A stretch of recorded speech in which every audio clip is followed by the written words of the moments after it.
le ministre marocain des Affaires étrangères, Nassé Bourita n'a pas tourné sa langue par cette fois. Il fait savoir aux détracteurs des pays du Sahel que les pays du Sahel n'ont pas besoin d'un tuteur dans la gestion de leurs affaires en allusion aux ingérences de l'Europe et de l'Algérie. Nassé Bourita a fait cette déclaration lors de son entrevue avec Karamoko Jean-Marie Traoré, ministre du Burkina Faso des Affaires étrangères, de la coopération régionale et des Burkinabés de l'extérieur. C'était le 21 juin 2024 à Rabat. Cette entrevue a été l'occasion pour Nassé Bourita de dénoncer les ingérences de certains pays d'Europe ainsi que celui d'un pays qui partage une partie des frontières avec les pays de la région du Sahel. Avec leurs hommes et leurs compétences, les pays du Sahel sont en mesure de régler leurs affaires, a martelé Nassé Bourita lors d'une conférence de presse conjointe. La politique du Maroc est fondée sur 3 principes, le premier étant que la stabilité est fondamentale et la priorité numéro 1,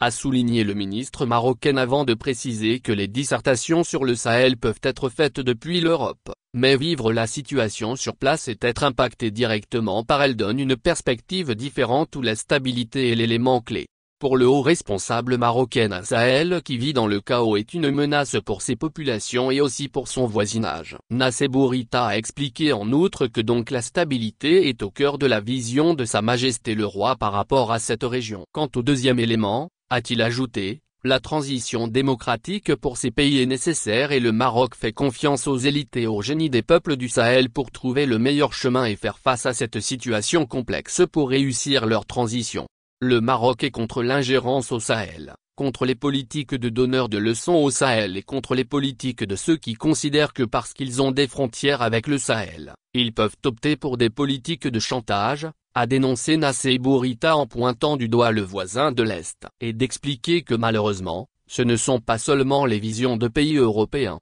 mais même dans le voisinage du Sahel il y a des pays qui pensent qu'ils peuvent gérer le Sahel par le chantage et régler leurs problèmes aux dépens de la stabilité du Sahel. Le Maroc, a-t-il expliqué en substance, a une politique sage diamétralement opposée. Le Maroc n'a jamais été dans cette logique de régler les problèmes par le chantage, il est dans la logique quant à la capacité de ces pays à régler eux-mêmes leurs problèmes, car la politique du roi et du Maroc est une politique d'accompagnement, pas une politique de substitution. Au début de la conférence de presse, le chef de la diplomatie du Burkina Faso a tenu à rassurer sur la situation actuelle de son pays, en dénonçant les fausses informations véhiculées par les réseaux sociaux. Je veux dire au peuple ami du Maroc, a-t-il affirmé, que tout va bien au Burkina Faso et que le président Ibrahim Traoré déroule sa vision, accompagné des équipes qu'il a mises en place.